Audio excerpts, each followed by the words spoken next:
quti ichida, ya'niki ular o'z qutilari ichida, o'sha seyflari ichida ular xavfsiz edilar-da. Keyin bizning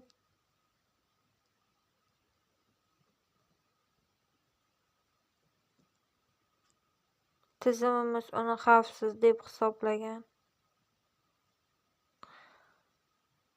Xullas, hammasi yana ag'dar-to'ntar.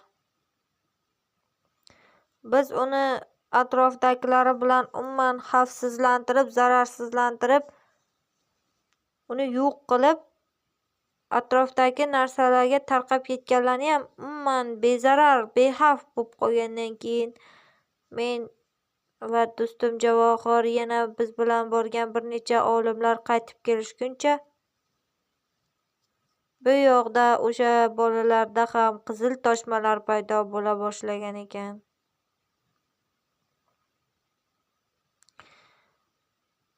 Katta bir bazm, barcha odamlar shu yerga to'planishgan edi.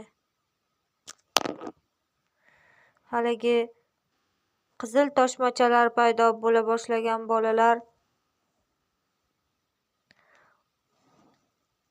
toshmachalari selofan paketdagi suv kabi shisha boshladilar va yorila boshladilar.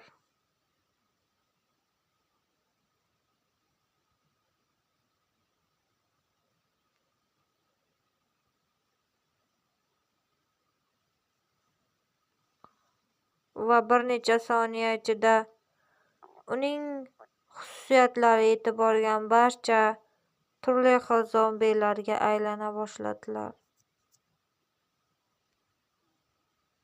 Ba'zilar tentak zombilarga, ba'zilar esa hayvon zombilarga.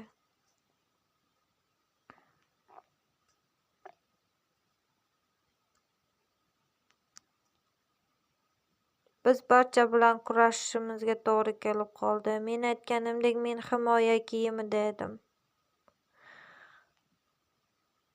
Darhol butun tizim himoyasini yoqib yubordik, faollashtirishga ulgurdik.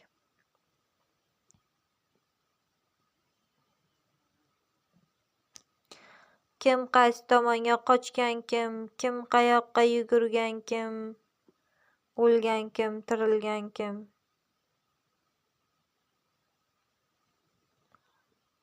Odamlarning barchasiga istehkom ichidagi istehkomga borishlarini buyurdik.